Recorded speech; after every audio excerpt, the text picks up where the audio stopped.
I've followed cheaters into cheap hotels, crawled through vents in corporate boardrooms, bribed receptionists with overpriced bourbon, and once even tailed a CEO across 2 state lines just to watch him cry in his car outside a strip club. So when a man in a tailored gray suit and sunglasses walked into my office and dropped an envelope of cash thicker than my wrist onto my desk, I didn't even blink. "The subject's name is Celeste Moreau," he said, voice as cold as his watch was expensive. "You're to document her routines, behaviors, contacts. Nothing else." "No context?" I asked, flipping through the brief file. It held a photo, black and white, as if printed from a security feed. The woman in it was looking away from the camera, lips slightly parted, hair pinned back with brutal precision. No history, no suspicion, no motive. The less you know, the safer you are. That's never true. It is this time. I should have said no right then. The kind of job that pays too much for too little is always the kind that gets you killed, or worse. But I needed the money. And I was curious. And I have a problem with beautiful women in mystery folders. "1 week," I said. "Then we renegotiate." He nodded once and left. He didn't tell me his name. I didn't ask. That was 7 nights ago. Since then, I've followed Celeste Moreau through the back alleys and neon veins of the city, through high-end jazz bars and forgotten art galleries, through hotel rooftops that only the elite know exist. And she still doesn't know I exist. I think. She only appears after sunset. Never before. I waited outside her building once, from dawn till dusk, and she never emerged. The concierge told me she was out of town. An hour later, I spotted her 2 blocks away in a blood-red dress, sipping something too thick to be wine from a glass that never emptied. Love what you've seen so far, and want to help me keep creating these awesome stories on this channel? Then subscribe and hit the bell. Your subscription supports the channel and makes sure you get more exciting stories. I'd be lying if I said I hadn't felt it then. That twist in my stomach, sharp and electric. It was the same instinct I always had right before things went sideways. She was too composed. Too elegant. Every step calculated. Every glance deliberate. And yet, there was a fracture. I saw it once. 2 nights ago. She stood beneath a street lamp, alone, waiting. Her phone lit up with a call. She didn't answer. Her jaw clenched. Her other hand, bare, pale, shook. Then she looked up, as if sensing me across the street. Our eyes met. And for a second, I forgot who I was, why I was there, what I was doing. All I knew was that I shouldn't have looked at her twice. But I did. And now I can't stop. Tonight, I follow her to a place called Halo. It's not on any public map. No social media tags. No website. Just a symbol on a black door. A half moon and an hourglass. The line outside is velvet-roped and silent, filled with people too beautiful and too dead-eyed to be real. I watch from across the street, camera ready, pulse erratic. She enters without showing ID. The bouncer bows. She doesn't look back. I wait 30 minutes, then slip inside using a fake name and the right amount of cash. Halo smells like rain and roses and metal. The walls shimmer, pulsing with faint sound. No one speaks above a whisper. No one dances. They just watch. And at the center of it all, perched on a velvet couch like a queen with no throne, is Celeste. She's wearing something silk and dark and sharp, cut low enough to make my mouth dry. Her eyes scan the room lazily, like a predator who already fed and might be hungry again soon. I freeze. She's looking right at me. No, through me. As if she already knew I was coming. As if she's been expecting me all along. My legs move before I think. Toward her. This is a mistake. A big one. But my hands are sweating, and my heart is screaming something I can't hear through the static in my head. I reach her. She doesn't speak. Just pats the seat beside her. I sit. I shouldn't. But I do. "You've been following me," she says. Her voice is smoother than sin. No, I lie. She smiles like she knows the truth and likes it anyway. "You're not very good at it." "Then why haven't you stopped me?" "Because I was curious." "About what?" "What kind of woman gets paid to follow monsters?" I laugh. It comes out too loud. Monsters? Yes, she says, sipping something dark. Like me. I try to stay calm. I don't believe in monsters. Then you're either very lucky or very foolish. I've been both. And which are you now? Foolish, apparently. She leans closer. Her perfume is ancient. Spiced. Almost smoky. Her lips are inches from mine. Do you know what I do with foolish women? I swallow hard. What? She smiles wider, teeth just slightly too sharp. I let them stay. And I do. I stay. For hours. I don't ask questions. I don't take pictures. I just sit there, heart beating like a warning bell, while she talks about paintings she's seen in Paris, wines that don't exist anymore, composers who wrote music only she remembers. I don't believe any of it. And I believe every word. When I leave, it's nearly sunrise. My phone has 10 missed calls from the client. I don't answer. I don't send my report. I don't even write down what happened. Because I don't know how to explain that the woman I'm supposed to be watching feels more like someone I'm waiting for. Someone I've always been waiting for.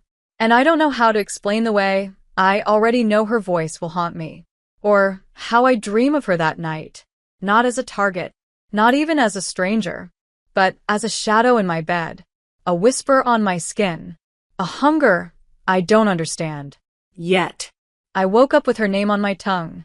Not like a curse. Not like a warning. Like a prayer. My apartment was cold, the sun too bright, the sheets tangled. I sat up slowly, head pounding. I hadn't drunk anything. But I felt drunk. Drunk on perfume that no longer clung to my skin. Drunk on a voice that echoed in the hollow of my ribs. Celeste. It wasn't the first time I dreamed of a woman I was watching. But it was the first time I wanted her to dream of me back. My phone buzzed. 11 missed calls. 1 text. Unknown number. Report. Now. I stared at it for a long time before deleting the message. I didn't respond. I didn't want to think about the man who hired me, or the lies in the folder, or the rules I'd already started breaking.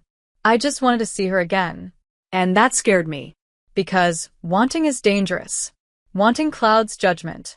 I knew that better than anyone. But I still got up, got dressed, and walked out into the night like I had somewhere I was meant to be. The streets were colder now. Or maybe it was me. I checked her building first. Empty. No sign of her car, her driver, her shadow. I waited across the street for an hour. Nothing. Then I felt it. A shift in the air. Like gravity bending. Like being watched. I turned. She was already there. Standing by a black car. Door open. Expression unreadable. Get in, she said. Not a question. Not a request. I hesitated. My pulse screamed no. But everything else in me whispered yes. So I obeyed. The door closed behind me with a soft click. The interior smelled like leather and frost. She didn't look at me. Didn't speak. Just drove. Fast. Clean. Through streets I thought I knew. But she turned down alleys that shouldn't have been there. Past buildings that didn't exist yesterday. Where are we going? I asked. Somewhere quiet. Why? Because I want to know who you really are. I laughed, nervous. I'm the one who's supposed to be asking you that. She glanced at me then. Her eyes were darker tonight. Deeper. Almost red in the right light. You think I don't know you're watching me? Do you always let your shadows sit beside you? Only the interesting ones. And what makes me interesting? You haven't decided what you want from me yet. That makes you honest. And dangerous? To yourself, maybe. She pulled into a parking garage beneath a building I didn't recognize. The elevator ride was silent. My hands were sweating. She touched no buttons. The doors opened to a penthouse, so clean it looked unlived in. Marble. Glass. Moonlight. A piano in the corner. Books in languages I didn't recognize. She tossed her keys on the table, took off her coat, stared at me like I was the one being hunted now. Drink, she asked. Only if you're pouring it. She smiled. Brave. Desperate. Same thing. She handed me a glass. Dark red. Not wine. Not anything I'd tasted before. It burned. sweet and bitter. I drank too much too fast. Her fingers grazed mine as she took the glass back. You dream of me, she said. What? Your thoughts are loud. You read minds now. No. But I know hunger when I feel it. You think I'm hungry? I think you don't know what you're starving for. And you do. Yes. I stepped closer. She didn't move. I was inches from her. I could smell her skin, warm and cold at once. I could feel her breath, too steady, too controlled. Tell me what I'm starving for, I whispered. Me, she said. Her lips barely moved. And then they did. Against mine. Slow. Precise. Her kiss didn't ask. It took. It consumed. I kissed her back because not kissing her felt impossible. Like not breathing. Her hand slid beneath my jacket, fingers cool and strong. Mine went to her waist, pulling her closer, until our bodies fit like puzzle pieces that had waited centuries to touch. It didn't feel like the first time. It felt like the 100th, like memory, like inevitability. She pulled away first, barely an inch. Her lips were redder now, her breath perfectly calm. You don't know what I am, she said. No, I said, voice raw. But I don't care. You will. Then show me. She laughed, low and dangerous. Careful. You might mean that. I do. Then remember it. She turned. The moment shattered. The distance came back. I sat on the edge of her couch, heart pounding, blood loud. She stood by the window, watching the city like it belonged to her. You should leave, she said. Why? Because you've already forgotten who sent you. I froze. How do you? I know many things, she said, including that you're not the only one watching. Who else? She didn't answer. She just walked toward me again, eyes soft now, something breaking behind them. They'll come for me soon, she said. And if you're near me when they do, they'll come for you too. Then tell me everything. Let me help. You don't help a storm, she whispered. You survive it. What are you, Celeste? Something you should never have found. Too late. Her hand cupped my cheek. Cold. Tender. You were never just a shadow, she said. Not to me. And for the first time I saw it. Not the hunger. Not the power. The loneliness. The centuries of it. The silence of it. She didn't want to be loved. She wanted to be seen.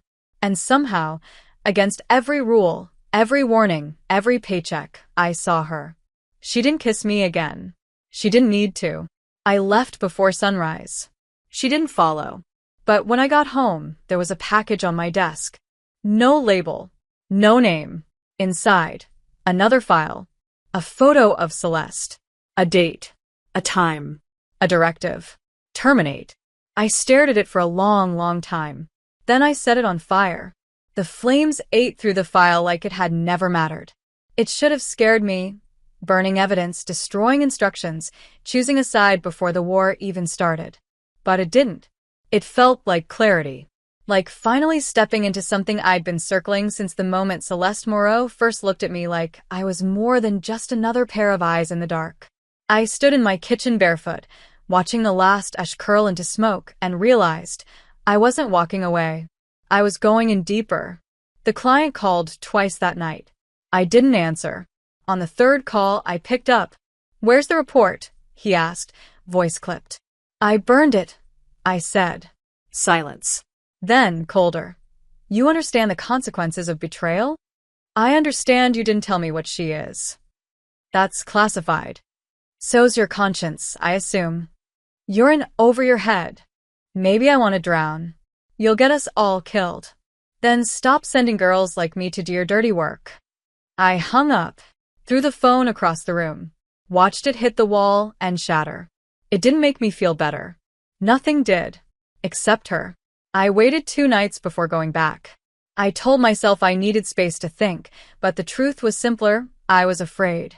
Not of her. Of what I was becoming when I was near her. Weak. No. Exposed. I wasn't used to anyone seeing through me. I wasn't used to craving it. Her building hadn't changed. But the doorman didn't look me in the eyes this time. He just opened the door without a word and vanished inside. The elevator didn't need buttons. The penthouse opened before I could knock. Celeste stood in the doorway, barefoot, in a silk robe the color of blood and night. Her hair was down. Her eyes were tired. "You're late," she said. "I wasn't invited. You never needed to be." I stepped inside. She didn't move. She just looked at me like I was the last thing she expected to return. "They know you're off the leash," she said. "They'll come for both of us now." "Then let them." That's a death sentence. I've been dying for years. This just gives it meaning. "You don't know what you're saying. I know I couldn't stomach turning you in. I know I don't care what you are." She turned her back to me, walking to the window. The city pulsed below, like a sleeping giant. "You should care," she said. "Then tell me, what are you running from?" "Myself." "Then stop." "I can't." "Try." "You want a story, Riley? Fine. I was born before your country had a name. I've watched empires rise and fall. I've watched lovers die in my arms. I've forgotten the sound of my own voice in mirrors. I don't sleep. I don't breathe unless I want to.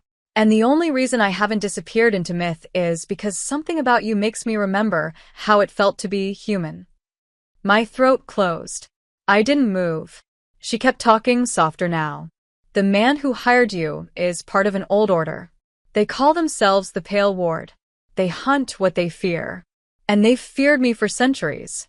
They thought using you would be clever, that you'd seduce me into vulnerability. They were half right. I didn't seduce you." No. "You simply looked at me like I wasn't damned, like I was possible." "You are." No. "I'm not. But I want to be." I walked to her slowly. She didn't stop me. Her eyes glistened. And when I reached her, she let me touch her cheek, let me rest my forehead against hers like we'd done this before. Like we'd never stopped. "What happens now?" I asked. "Now," she whispered, "we run." "Where?" "Does it matter?" "Not to me. You'll regret this." "I already regret not doing it sooner." "I drink blood." "You drink wine, too." "I've killed people." "So have I." "I'm a monster." "No," I said. "You're mine." She kissed me like I was already lost. Like the world outside didn't matter. Like centuries could be rewritten with teeth and tongue and touch. And I let her. I let her strip me bare, mind and body, until there was nothing left between us but truth. She didn't bite me. She could have. She didn't. She just held me after, silent, her skin impossibly cold, her heart still as stone. "Will you tell me your real name?" I asked. "Celeste is the only name I kept," she said. "It means heavenly. Fitting. Dangerous." We stayed like that for hours, wrapped in something that felt like surrender, until the sirens broke the silence. Not police. Not ambulances. The kind of sirens you only hear when death is circling overhead. "They've found us," she said, rising, dressing with a calm that sent ice through my spine. "Run." I asked. "Too late." She handed me a blade, not a gun, not a stake. An obsidian dagger etched with runes. "Stay behind me," she said. "No," I replied. "I'm not your shadow anymore." She looked at me then. Not like a woman looks at someone she wants, but like a woman who knows she's found the one person she can't bear to lose. "Then don't die for me," she said. "Die with me if you must. But not for me. I don't plan on dying at all." The door shattered, and the first hunter stepped through. And I stepped in front of her, blade ready, heart unshaken, because she was no longer the monster I was chasing. She was the reason I stopped running. The first hunter came through the broken door like a shadow with edges. Tall, armored, eyes gleaming with conviction, not fear. He wasn't just there to kill. He was there to erase. Celeste didn't flinch. She stepped beside me, not behind, her hands empty, but her body humming with something ancient and invisible. "His name is Rulien," she whispered. "He's the one who found me last time. He thinks this time he'll win." "Then he's wrong," I said. "Because I'm here now." "You're mortal." And he's arrogant. Let's see who bleeds first. The room felt like it had no air. Rulian stepped forward, raising a blade carved from bone, his mouth moving around words not meant for human ears. The symbols on the dagger Celeste had given me began to glow. I didn't understand how, but my hands didn't shake. I stepped into his path like I belonged there. You were warned, he said. You were chosen. No, I said. I was hired, and I quit. She has you under her spell. She doesn't need a spell. She has eyes. His blade came down fast. I ducked, twisted, struck back. The dagger in my hand hummed louder, slicing through fabric and into flesh. He screamed, but not in pain, in fury. Behind me, I felt Celeste move. She didn't run. She didn't hide. She reached into the dark with bare hands and pulled shadows from the walls. They answered her like loyal dogs. The room went black, the kind of black that has weight. I couldn't see, but I could feel her. Everywhere. Rulian choked, staggered, shouted something I didn't understand. Light returned. He was on the floor. Not dead, but defeated. He won't stop, Celeste said. Neither will I. I expected her to finish him. She didn't. She knelt beside him and whispered something in a language I couldn't place. His eyes rolled back. He collapsed. Not dead. Asleep. Maybe forever. You spared him? I asked. I've killed enough things in my lifetime. Let me try something else. She looked at me then, and the shadows melted from her skin. Her hands trembled. You shouldn't be here. I'm exactly where I need to be. You're bleeding. I looked down. Blood on my ribs. I hadn't felt the cut. Now I did. It burned. She crossed the room in an instant, fingers on my side, cool breath on my neck. It's poisoned, she said. Of course it is. I can fix it, but it will hurt. Do it. She looked into my eyes, and for the first time, I saw fear in hers. Not for herself. For me. You have to trust me. I already do. Her lips found mine first, not gently, but like the beginning of a storm. Then she bit me. Sharp. Deep. Not cruel. Not careless. My blood rushed out. Hers rushed in. It wasn't pain. It was fire. It was drowning and breathing at the same time. Visions exploded behind my eyes, memories that weren't mine. Candles burning in stone halls. Music from centuries ago. War. Silence. Loneliness. And then always her, Celeste. Searching. Watching. Waiting. For something. For someone. For me. When I woke, the wound was gone. The shadows were gone. But she was there, holding me like I was something she couldn't afford to lose. What did you do to me? I asked, voice weak. I saved you. What did it cost? A piece of me. Did you give it freely? Without hesitation. Then take whatever you need. Her eyes closed. Her forehead pressed to mine. You shouldn't say things like that. Why not? Because you don't know what I am. I know what you are to me. And what's that? A mistake I'd make again. The silence between us wasn't empty. It pulsed with something raw, something real. They'll send more, she said. Good. I want them to. You don't know what they're capable of. They don't know what I'm becoming. What do you mean? When you bit me, I saw things. That shouldn't be possible. Well, it happened. I saw you. I felt you. Everything you were. Everything you lost. She stiffened. Then you know why I can't love anyone. Too late. You saw how it ends. Yes. And you still want me? Yes. She didn't kiss me again. She just held my hand like it was the only thing keeping her alive. And maybe it was. That night, we ran. Not far, but far enough.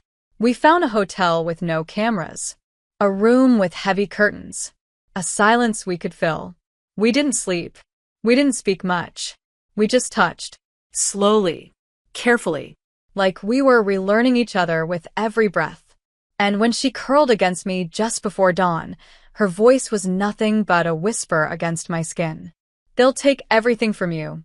Then I'll give it willingly. Don't make me your reason. You already are. She sighed. A sound made of centuries. You weren't born for me, Riley. I know, I said. But I'd die for you anyway.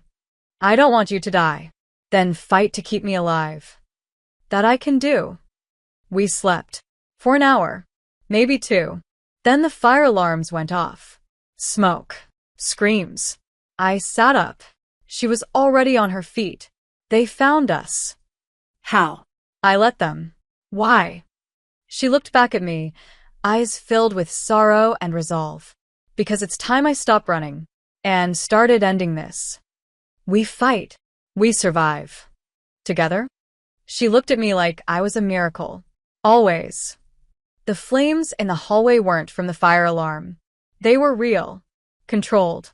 Precision set. Fueled with something that didn't belong in this world. Celeste was already pulling me to my feet, her grip firm and unshakable. Her face was calm, but her eyes weren't.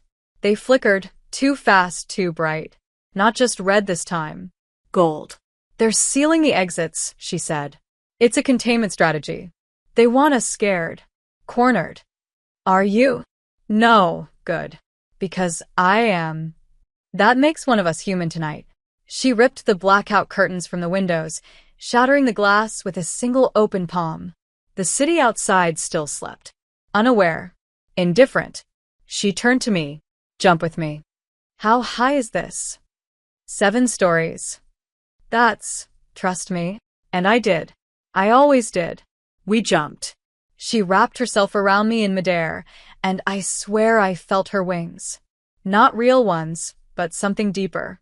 Something beneath the skin of reality, between heartbeat and silence. We landed hard. I rolled, groaned, coughed. She didn't even flinch. I looked up. She was already scanning the rooftops, the alleyways, her head tilted like a predator, hearing distant prey. They're flanking east, she said. They'll try to separate us. Then let's not let them. She turned to me slowly, and there was something soft in her expression now. You keep saying us. Because there is no you without me anymore. Say that again. There's no you without me. God help us both. She took my hand and ran. We cut through back streets and sewer tunnels, chased by flickers of steel and the buzz of tracking sigils humming in the air like mosquitoes. I'd never run like this before.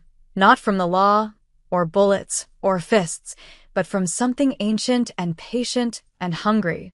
Celeste moved like smoke. I moved like desperation. Together, we didn't feel real. We reached an abandoned church at the edge of the old quarter. Ivy covered the doors. Blood stained the stone. She stopped short. We hide here? I asked. No, she said. We end it here. This place matters. This is where I was born. I blinked. What? Not the first time. The second. The time that mattered. Inside, the church was cold and cracked and full of memories that didn't belong to me. The air felt heavier. The light slanted strangely. I felt her tense beside me. He'll come here, she said. The real one. The one behind the order. The one who made me what I am. You mean you're my sire. The word tasted like ash. He runs the Pale Ward? He is the Pale Ward. The original shadow. The first lie. And he wants me back. Then he'll have to go through me. She turned to face me. If he touches you, I'll burn this city to ash. Good. Because if he touches you, I'll cut out his heart with the same knife I used on Rulian. Her mouth twitched. Almost a smile. You don't know what he is, Riley. Then tell me. He's the one who taught me how to feed, how to kill, how to forget, and the one who made me think I didn't deserve love. Then let me be the one to prove you do. The shadows moved then. They didn't walk. They slid, glided, coalesced into something tall and wrong and familiar to her, not to me. I didn't need her to say it. I knew. This was him. Her maker. Her ghost. Her curse. Celestine, he said, voice like velvet draped over broken glass. You've made a mess. My name is Celeste now. Still hiding in softness. Still free. Not for long. You'll try. And you'll fall. He turned to me, eyes like eclipses. And what's this? Your little pet? Or your new leash? I'm the one who kills you, I said, stepping forward, blade drawn. He laughed. I like her. That makes one of us, Celeste said. Why fight? He asked her. Why bleed for them? For this? You're not human. You never were. Maybe not. But I feel more alive with her than I ever did with you. Then let me remind you who you are. He moved faster than I could see. Inhuman. Inescapable. But Celeste met him in kind, crashing into him with a roar that shattered the stained glass above us. The battle was not graceful. It was brutal. Magic tore through the walls. Screams echoed through centuries. I watched as the woman I'd fallen for bled for me, clawed through her past for me, and I knew I wasn't just in this. I was part of it. So I joined. I plunged my dagger into the dark. I chanted the words she whispered to me under her breath. I gave her my blood when hers failed. I pressed my mouth to hers mid-battle and tasted fury and devotion and death. And finally, when the sun threatened to rise and her sire lay broken beneath the bones of the altar, she turned to me, panting, glowing, undone. He's gone, she said. Is it over? I asked. No. It's just beginning. Then let's begin together. She fell into me, not like collapse, like surrender. And I held her like a vow, because this was never a job, never a case. It was a calling, and she was the storm I let inside. The church burned behind us, not from rage, from release.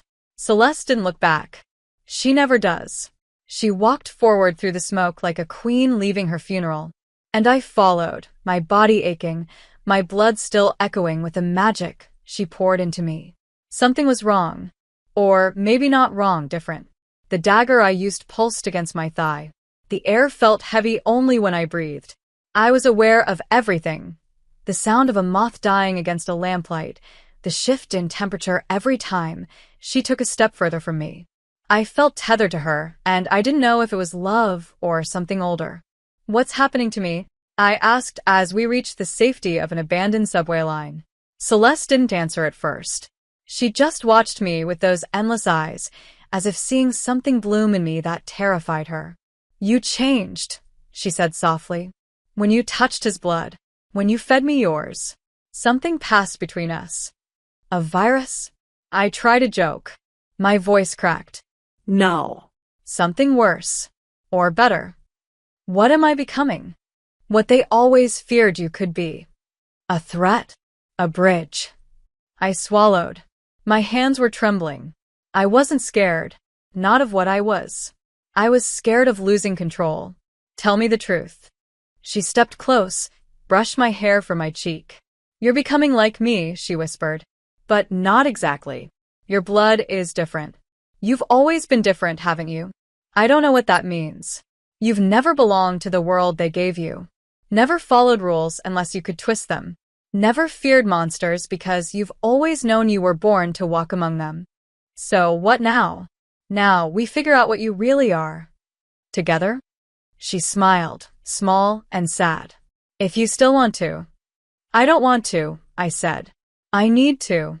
That night, we hid in a safe house below the city, an old crypt sealed with spells she hadn't spoken in decades. She lit candles that hissed like they were alive. She drew symbols on my skin with ash and salt and something metallic I didn't ask about. What are we doing? I asked. Testing your limits. You really know how to romance a girl. You'd rather I make you dinner? Only if it doesn't involve blood. No promises. Her hands moved over my arms, slow and steady, tracing the runes.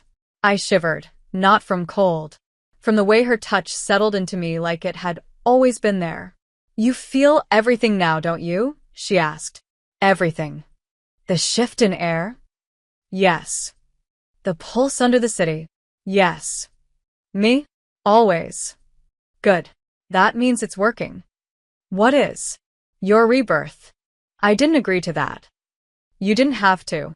Your soul did. I laughed, shaky. That's dramatic. So, is transformation. Will I thirst? Eventually. Will I die? No. You'll evolve.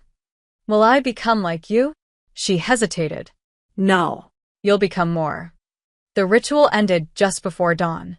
My skin glowed faintly where her symbols touched me. I didn't sleep. I didn't need to. Instead, I watched her.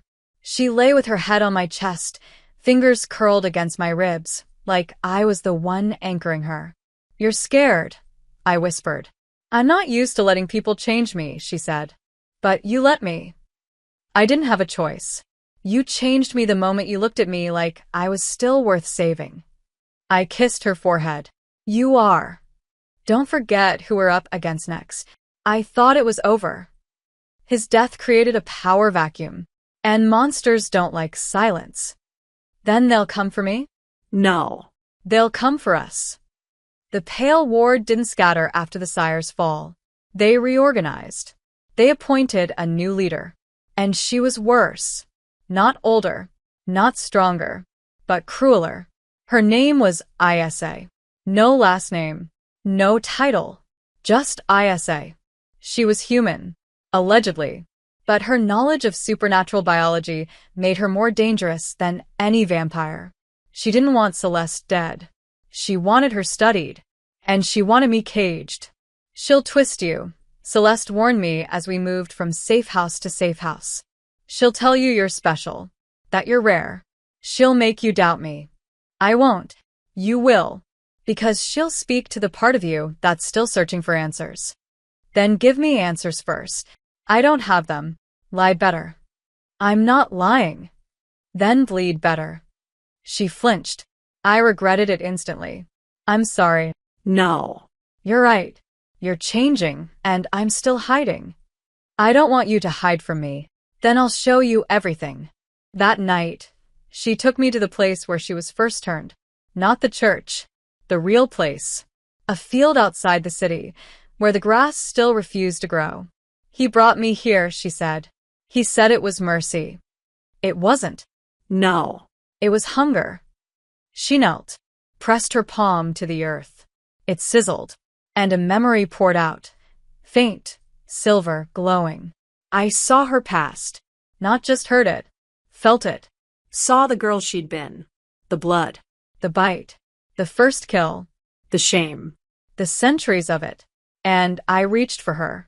You survived it, I said. Barely. You're not alone anymore. Neither are you. That was the night I stopped being human. Not because my heart stopped, but because my soul shifted. Because the woman beside me looked at me like I was her equal, not her rescue. And because I felt something in me stretch wide, wider than pain, wider than desire. Something that belonged to fire and shadow and love. I kissed her in that dead field like it was the center of the universe. Because in that moment it was. And when we returned to the city, when we stepped back into the underground world that hunted her, us, I felt different. I didn't breathe unless I chose to.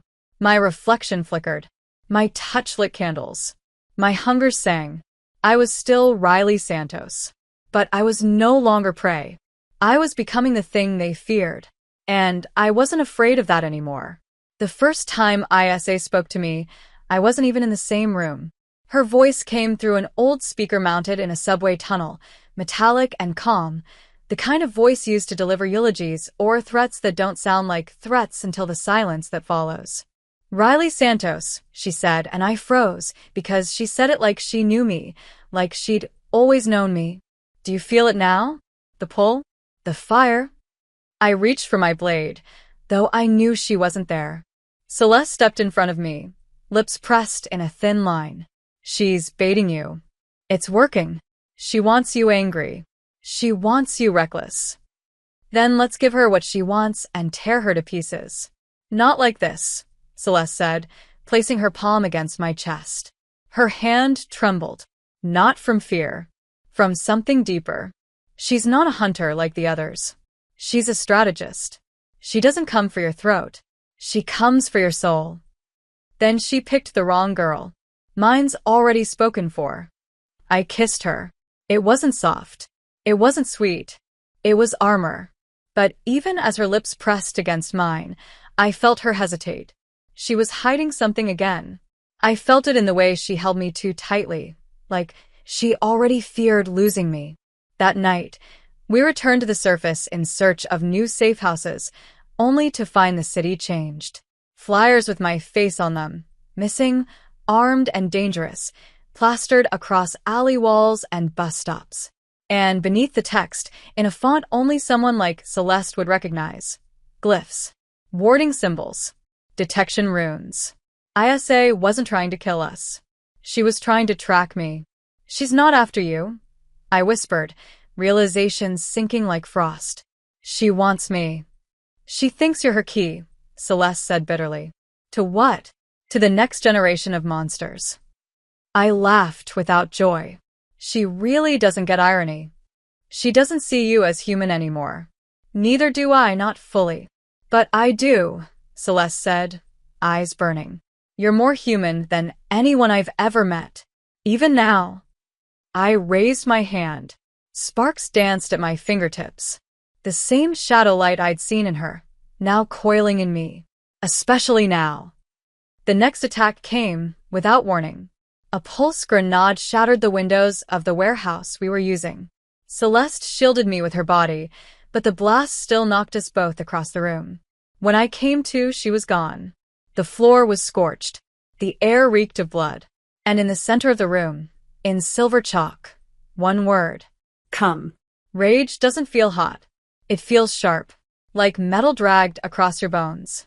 I followed the trail they left, every step heavier with something that wasn't entirely mine. Power, hunger, vengeance. I didn't need to track them. I felt her, like a phantom limb torn from me. I stormed ISA's compound at dusk. Alone, armed with knives laced in celestial iron, my blood burning with whatever Celeste awakened in me. I killed the first 2 guards without blinking. The third begged. I didn't listen. I reached the central chamber and found her there, bound in chains that shimmered with runes, her head hanging, hair soaked in blood. Celeste. She lifted her head slowly. Her lips were split. Her eyes glowed dimly. Riley, she whispered, and it broke me because she said it like it was the last time she'd dare. I'm here, I said, rushing forward. But the runes lit up, burning my skin before I touched them. Behind me, the door clicked shut, and ISA's voice slithered through the darkness. You came faster than I expected. I turned. She was human, yes, but only technically. Her presence was sharp, surgical, her eyes too steady. Let her go, I said. She's not the one I need. You are. You don't own me. But I created you. Or did she not tell you? My heart stuttered. What? ISA smiled. Your blood's been strange since birth, hasn't it? Too hot, too fast. Doctors said you were fine. But you always knew something was waiting inside you. I shook my head. No, she didn't awaken it. She triggered it. You were already half monster. I looked at Celeste. Is that true? She nodded slowly, shame in her every movement. I wanted to protect you from it. You lied to me. I didn't know for sure. I only suspected. And you didn't ask? ISA moved closer. You're not a vampire, Riley. You're something older. Something buried. But I can help you unlock it. Why would I let you? Because if you don't, she dies. She dies either way if you keep her in those chains. Not if you let me take you apart. Piece by piece. I turned back to Celeste. She wasn't pleading. She never pleaded. But her eyes begged. Don't do this. What am I, Celeste? I asked. Tell me. Now. You're a Cambion, she whispered. Half human. Half something else. Something infernal? Yes. Demonic? Not evil. Just unbound. And you thought keeping that from me would protect me? I thought if I gave you love, it would be enough. It almost was. I turned to ISA. Let her go. You can have what you came for. I won't fight. Riley, no. Celeste cried. Shut up, ISA snapped. You don't get a voice in this. She's my voice, I growled. Isa blinked. Her throat spasmed. She staggered. And the runes cracked. Not from force. From me. From my voice. From power that didn't want to be contained anymore. The chain shattered. Celeste fell. I caught her before she hit the floor. You idiot, she whispered, weak. You beautiful idiot. You lied to me. I know. Don't ever do it again. I won't. I turned, and Isa was gone. Only ash remained. Did I kill her? I asked. Not yet, Celeste said, struggling to rise. But you will. Together? Always. I helped her stand. Blood dripped from her mouth. My hand trembled. But it wasn't fear. It was fire. I'm not afraid of what I am anymore, I said. Good, she whispered, resting her head against mine. Because I never was. We ran, but not out of fear. Out of necessity. The city was no longer safe, not even in the cracks and corners where the monsters used to hide. Isa may have vanished in the chamber, but her reach still spread like smoke in every direction. Celeste was weak, her strength frayed from the runes and blood loss, yet she didn't let go of my hand once. Where are we going? I asked as we ducked into a forgotten tunnel beneath the cemetery on Hollow Street. To someone older than both of us, she said. Someone who can explain what you are. I don't need a prophecy. I need a plan. They're the same thing now. We traveled for hours through ruins, crossing into the no-man's land that split the human world from the supernatural. I didn't ask how Celeste knew the way. She'd lived too long not to remember every map etched in dirt and scar. Finally, we reached a glade that pulsed like a heartbeat. The air shimmered with violet and gold, and at its center stood a cottage that shouldn't have existed, wooden, humming with power, guarded by thorn and wind. This is where she lives, Celeste said. She? The witch. What kind of witch? The last kind. The door creaked open before we touched it. A woman stepped out, barefoot, silver-haired, eyes like oil and starlight. She looked at Celeste first, then at me, and she flinched, not in fear, but in recognition. You brought her, the witch said. I didn't think you'd dare. I didn't have a choice. You always do. The witch turned to me, stepping close, touching my face with 2 fingers. Ah, the Cambion child. No wonder the earth's been trembling. Do you know what I am? I asked. I know what you can become. And what's that? A queen. Or a weapon. What about love? She laughed. That's the most dangerous of the 3. We entered her home. Inside, time bent. Candles burned without melting. Books rearranged themselves. And the walls whispered when we looked away. Celeste stood close, her arm brushing mine, her body leaning on me just enough to remind me she trusted me to hold her up. The witch poured a liquid that shimmered like molten dusk. Drink this, she said. Why? Because the hell inside you is waking, and it will consume you unless you understand it. I hesitated. Celeste nodded once. I drank, and the world changed. Fire tore through me, but it didn't burn. It revealed. I saw myself, reflected not in mirrors, but in memory. I saw the first time I lied as a child, and enjoyed it. I saw the fury I felt when I was betrayed, and the way the walls seemed to bend with my pain. I saw my mother's eyes, full of fear she never voiced. I saw shadows curled around my heart, not waiting to devour, but to serve. And I saw Celeste. Every time. A constant. A gravity. A choice.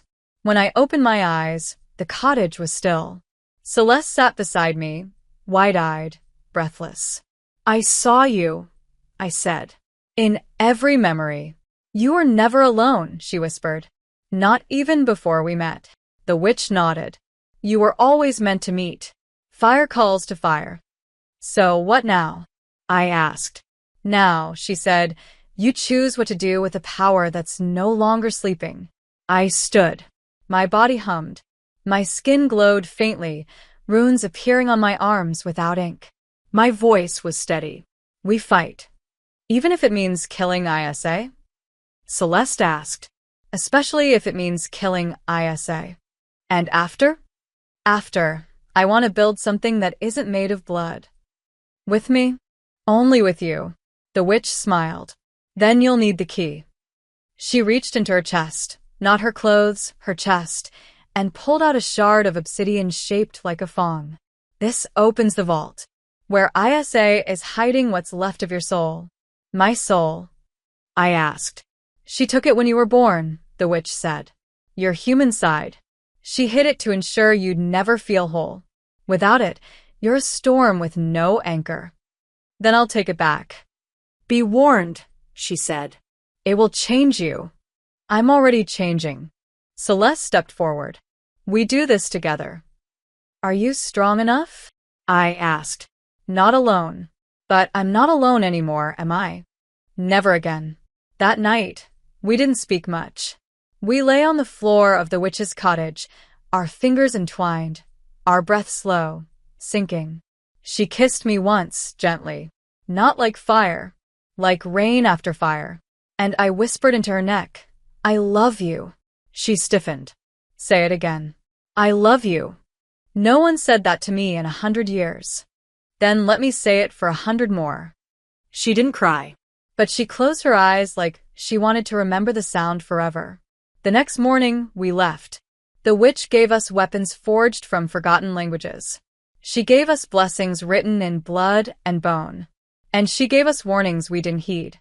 Isa's vault was beneath the city, in the belly of a train station long since sealed. Getting there meant crawling through rot and metal and memory. The doors responded to the shard instantly. They opened not like steel, but like flesh. Inside, the air choked. Symbols glowed. The vault pulsed. At its center, a mirror. And inside the mirror, I saw her. Not Celeste. Me. But hollow. Pale. Silent. Your soul, Celeste whispered. It's waiting. I stepped forward. The mirror called. And behind us, the door slammed shut. Isa's voice filled the room. You made it, she said, stepping from the shadows, eyes wild. I knew you would. Just in time to die with the thing you love most. I moved fast. My blade found her ribs. But she laughed. You can't kill what you don't understand. Celeste launched forward, teeth bared, magic blazing. Isa was faster. She struck Celeste across the chest with a spell that shouldn't exist. Celeste screamed. Fell. I lost control. Fire roared from my mouth. Shadows wrapped around Isa. The mirror cracked. I felt the vault shake. I screamed her name, Celeste, and she looked at me with blood on her lips. Don't let her win. Not without you, I said. The mirror shattered. My soul poured back into me like light. And when I stood, bones healing, skin burning, I wasn't Riley Santos the detective anymore. I was something else. Something whole. Isa backed away, afraid for the first time. What are you? She whispered. I smiled. Yours to fear. And then I let go. The vault shattered around us like it was made of light, not stone. As the mirror dissolved into sparks and shadow, my body flooded with something primal, ancient mine. Not borrowed, not gifted. Mine. My soul returned not as a whisper, but as a roar. And Isa felt it. I saw the moment her arrogance cracked. Her breath caught. Her pupils widened. For the first time, she didn't look like a scientist dissecting the chaos. She looked like a woman drowning in it. You should have killed her when you had the chance, Celeste rasped from behind me, still on the ground, blood slicking her chest. But now it's too late. I turned toward Isa slowly. I wasn't trembling. I wasn't shaking. I was still. A silence, so complete it devoured everything she tried to say. You want to know what I am? I said, voice like ash and thunder. I'm what happens when the thing you tried to break puts itself back together. Isa stepped backward, but the vault had no exit now. Only a reckoning. You think love makes you strong, she hissed. Love is a liability. An infection. Then maybe I'll infect the whole damn world. I moved faster than sound. Her spell ignited midair and died before it reached me. My hand wrapped around her throat, not to crush, but to burn. Shadows crawled up her skin like vines. Her power shrieked against mine. For a moment, the chamber became a storm. Magic against magic, scream against silence. And I said her name like a curse. "Isa, you're still half human," she snarled. "You feel. You hesitate." "You're right," I said. "I do feel." And I turned toward Celeste, who had dragged herself to her knees, blood soaking through her robe. I ran to her, fell beside her, held her like she was the only thing real in a world made of ghosts. "Don't die," I whispered. "Don't you dare die on me now." She smiled through her pain. "That's my line. I need you. You always had me. I'm not ready." "Then hurry." Behind us, Isa rose, and her body, twisting now, unraveling, was no longer human. Her skin peeled away like paper. Her spine cracked outward. Her magic was no longer refined or clever. It was raw, ancient, blasphemous. "If I can't have her soul," she screeched, "I'll take yours instead." She charged. Celeste shoved me aside with her last ounce of strength, took the brunt of Isa's next attack. A scream tore through her. My heart shattered. The room bent, and something inside me broke completely. I rose, slowly, unblinking. I didn't speak. I commanded. The shadows obeyed. My voice cut through the spellwork Isa tried to bind me with. My hands moved with memory I never learned. Runes bloomed across my skin like flame made of scripture, and I reached into Isa's heart, not physically, not violently, magically. I pulled. She choked. Her body convulsed. I yanked harder. Not just her power. Her intent. The part of her that fed on control, on fear, on domination. I devoured it. And she screamed like something being unmade. "This is what you wanted," I whispered. "Now drown in it." She collapsed, what was left of her human shape curling inward like a burned leaf. Her last words were not in English. Not in any language I knew. But Celeste flinched at the sound. "It's done," I said. I dropped to my knees beside her again. She was paler now, her skin cold, her lips stained red. "I'm still here," she whispered. "Barely." "I'll fix this," I said. "You already did." "No, Riley," she interrupted. "I felt you. I saw what you became." "A monster?" "No." "A miracle." "Don't go." "I don't want to." "Then stay." I cradled her head. My tears fell freely now, not from fear, from fury. I kissed her lips, and her mouth moved faintly. "You love me?" "More than anything," I said. "Then listen closely. There's one more place we haven't gone. One last door. Where? Inside you." Her hand moved, weak but certain, and pressed to my chest. "Take me there." "I don't understand. You don't need to. Just trust." I closed my eyes. Let her in. Not physically. Not magically. Soul deep. Our bond, already frayed and lit, ignited completely. In that moment, I let go of the last boundary. I allowed our essences to fuse, not through blood, not through ritual, but through truth. And suddenly we were no longer two. We were one. My body became her shelter. Her spirit my flame. Her breath steadied. Her pain dulled. And when she opened her eyes again, something else was looking out of them. Something whole. "What just happened?" I whispered. "You kept me alive," she said. "You called me home." I felt her inside me. Not haunting. Not possessing. Just there. Like a heartbeat I didn't realize I'd lost. "You're part of me now," I said. "And I'm part of you." Is it supposed to feel like this? Like falling through fire and landing in water? Yeah. Then yes. We walked out of the vault arm in arm. Isa's body remained, but her power was gone. Burnout. Her legacy undone. The city didn't feel the shift right away. But it would. The Pale Ward was leaderless now. The order scattered. And in the silence that followed, the monsters began to emerge again. Not as threats, but as truths. Beings who had hidden, hunted, feared. We stood at the edge of dawn. Celeste beside me, her strength still returning, my power humming under my skin. What happens now? She asked. We rebuild. The world. No. Us. You're not afraid of me? Never was. Not even now that we're this? Especially now. I feel you inside me. Good. I'm never leaving. We kissed as the first light of morning cracked the sky. And for the first time, neither of us pulled away. Because the monster in me had always been real. But so had the love. And in the end, the love was stronger. They called it the rise. The world didn't end the day ISA fell. It cracked open. Slowly, like ice under weight. The supernatural didn't disappear.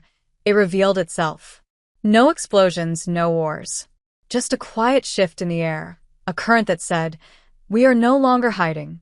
The creatures stepped into the light for the first time in centuries. Vampires. Witches. Shifters.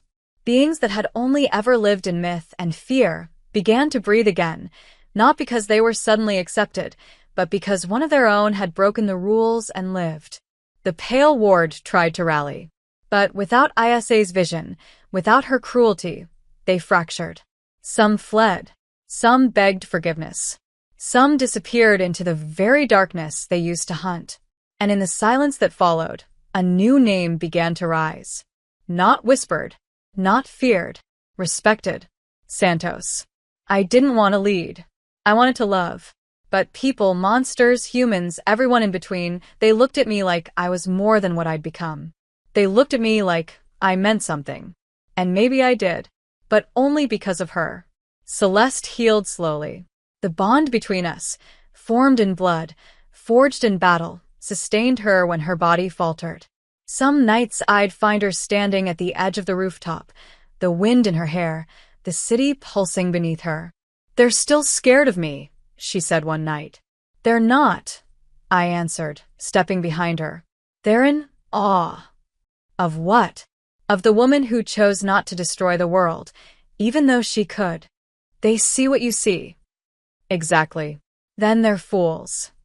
I turned her to face me, touched her cheek. Then I'm the biggest fool of all. You gave me back something I didn't believe existed anymore. A soul? No, she said softly. A future. We moved into a house outside the city. Nothing dramatic. A stone cottage wrapped in ivy and light. It had a cellar for her and windows for me. It had silence when we needed it and space for the ghosts we hadn't quite buried. But it wasn't a hiding place. It was a choice. We traveled. To old forests that remembered her name. To cities where my blood still hummed in alleyways. Every place we went, we wrote something new. Not history. Ourselves. She painted. I rebuilt a car engine that refused to cooperate. We fought sometimes, when she retreated too far into herself, when I wanted answers she didn't know how to give. But we never walked away. Never once. We made love slowly. Like it was a language. Like the only truth that ever mattered. She kissed the runes on my arms every morning, as if to remind herself I was still here. I traced the scar on her collarbone every night, whispering I'd choose her again. And again. And again. Do you miss what you were? I asked once, curled against her in the dark. No, she said. Because I only ever became who I wanted to be when I met you. And what am I now? My light. That's ironic. Why? Because I was born of shadow. Exactly. Months passed. Seasons turned. And one night, under the moon that first watched us bleed together, she got down on one knee. No ring. No theatrics. Just her, eyes steady, lips trembling. Riley Santos, she said. You saw the worst in me and loved me anyway. You brought me back from a world I thought I'd never escape. You made me believe in mornings. And if I ever deserved peace, it's because of you. Will you be mine? In every sense. I didn't cry. Not then. I just pulled her up, pressed my forehead to hers, and whispered, I already am. We married in the ruins of the church where her sire once ruled. Reclaimed it. Rebuilt it. Invited only those who understood what it meant to be unholy and still worthy of love. No priests. Just vows. I promised her fury and devotion. She promised me fire and freedom. We danced to no music. Just breath and heartbeat and magic. She wore red. I wore black. And when we kissed, the candles lit themselves. The world didn't stop. But for a moment it felt like it bowed. Later that night, lying on the altar we once bled over, she touched my lips and asked, "What are you now, Riley Santos?" I answered honestly, "Not a Cambion. Not a monster. Not a hero." "Then what?" "Yours." And she smiled like that was all she ever needed. We built a haven. A sanctuary for those like us. Lost things, fierce hearts, broken pieces looking to be whole. We taught them to control their power. We taught them to love without shame. We taught them that shadows don't make you evil, and light doesn't make you pure. We taught them that we exist. Together. Chosen. Eternal. I still dream, sometimes, of the first night I saw her. That impossible woman stepping out of the dark, elegant and unreadable, the kind of beautiful that made you forget who you were. I remember thinking, she'll destroy me. And she did. But what rose from the ashes was someone I never knew I could become. Someone stronger. Wilder. Loved. Celeste Moreau wasn't the case I failed. She was the mystery that rewrote every truth I believed about myself. She wasn't my ending. She was my beginning. And together, we were not the monsters they warned you about. We were the monsters who chose each other anyway.